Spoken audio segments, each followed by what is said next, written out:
ഇന്നൊരു get ready with me video ആണ് കേട്ടോ. കുറേ നാളുകൾക്ക് ശേഷം ഞാൻ ചെറുതായിട്ടൊന്ന് മേക്കപ്പ് ചെയ്യാൻ പോവാണ്. സ്കിൻ ആകെ ഡാമേജ് ആയിട്ട് ഇരിക്കുകയാണ്. ടാനൊക്കെ അടിച്ച് ഫുൾ അൺഈവൺ ആയിട്ട് കിട്ടിയിട്ടുണ്ട്. ഒരു ഫേസ് സിറത്തിൽ തന്നെ തുടങ്ങാം. യൂസ് ചെയ്യുന്ന പ്രോഡക്ട്സ് കൂടുതലും കൊറിയൻ പ്രോഡക്ട്സ് ആണ് കേട്ടോ. എൻ്റെ സ്കിന്നുമായിട്ട് സൂട്ടബിൾ ആണെന്ന് തോന്നിയിട്ടുണ്ട്. After the serum I am going to apply sunscreen.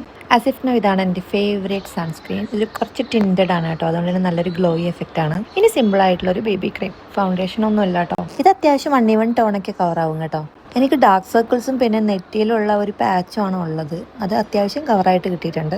ഇനി എൻ്റെ വളഞ്ഞിരിക്കുന്ന മൂക്കിനെ ഒന്ന് സ്ട്രെയിറ്റ് ആക്കി എടുക്കണം. അതിന് വേണ്ടിയിട്ട് ഒരു കൺസീലർ ഹൈലൈറ്ററാണ് ഞാൻ ഉപയോഗിക്കുന്നത് കേട്ടോ. ഒരു വിധത്തിൽ ശരിയാക്കി എടുത്തിട്ടുണ്ട്. ഇന്ന് നമ്മുടെ ബിൽഡിങ്ങിൽ മകരസംക്രാന്തിയുടെ ഭാഗമായിട്ടുള്ള ഒരു പരിപാടിയാണ് കേട്ടോ. അതുകൊണ്ടാണ് സാരി കൊടുത്തിട്ട് ഒരുങ്ങിയിട്ട് പോകാമെന്ന് വിചാരിച്ചത്. ഇനി ഐസ് ഒന്ന് സെറ്റാക്കി എടുക്കണം. അതിന് വേണ്ടിയിട്ട് ഒരു ഐഷാഡോ സ്റ്റിക്കാണ് യൂസ് ചെയ്യുന്നത്. ഭയങ്കര കളർഫുള്ളൊന്നും അല്ല, ഒരു ന്യൂഡായിട്ടുള്ള ഗോൾഡൻ ഷിമ്മറി ഷെയ്ഡാണ്. ഇനി ഐബ്രോസ് സെറ്റാക്കാം. അതിനുവേണ്ടി ഞാൻ യൂസ് ചെയ്യണത് ഡാർക്ക് ബ്രൗൺ ഷെയ്ഡായിട്ടുള്ള ഐബ്രോ പെൻസിലാണ് കേട്ടോ.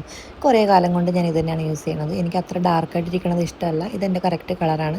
പിന്നെ ഒരു ഹൈലൈറ്ററും കൂടെ സൈഡിൽ കൊടുത്തിട്ടുണ്ട് കേട്ടോ, കാരണം ഞാൻ ത്രെഡ് ചെയ്തിട്ടില്ല. അത് കാണാണ്ടിരിക്കാൻ വേണ്ടിയിട്ടുള്ള ഐഡിയ ആണിത്. വളരെ ലൈറ്റായിട്ടൊരു കോമ്പാക്ട് പൗഡറും കൂടി ഇട്ടിട്ടുണ്ട്. ഇനി കണ്ണെഴുതാം. അതൊരു വല്ലാത്തൊരു ടാസ്ക്കാണ് കേട്ടോ. ഇന്നെന്തായാലും രണ്ട് കണ്ണും ഈവണായിട്ട് കിട്ടിയിട്ടുണ്ട് കേട്ടോ. കാജൽ ഞാൻ അങ്ങനെ അധികം യൂസ് ചെയ്യാറില്ല, എന്നാലും അപ്പർ വാട്ടർ ലൈനിൽ ഞാൻ ലൈറ്റായിട്ടൊന്ന് ഇട്ട് കൊടുത്തിട്ടുണ്ട്. ഇനി മസ്കാര. ഇതെൻ്റെ ഫേവറേറ്റ് ആണ് കേട്ടോ. ലാഷസ് നല്ല വോളിയത്തിൽ ഇരുന്ന് കഴിഞ്ഞാൽ കണ്ണ് നല്ല ഭംഗിയായിരിക്കും കാണാൻ, എടുത്ത് നിൽക്കും. ഇനി കുറച്ച് ബ്ലഷ് ഇട്ട് കൊടുക്കാം. കുറേ നാളായിട്ട് ഞാൻ ഈ ബ്ലഷ് തന്നെയാണ് യൂസ് ചെയ്യുന്നത്. ക്രീമി സ്ട്രക്ചർ ആയിട്ടുള്ളതുകൊണ്ട് തന്നെ സ്കിന്നിൽ നന്നായിട്ട് അബ്സോർബ് ആവും. നല്ല നാച്ചുറൽ ലുക്കായിരിക്കും. And this is my favourite lip balm. Lips നല്ല മോയ്സ്ചറായിട്ടിരിക്കും. ഇനി പോയിട്ട് സാരി ഉടുത്തിട്ട് വരാം. ഇനി കുറച്ച് ഷോ ഓഫ് ആവാം അല്ലേ.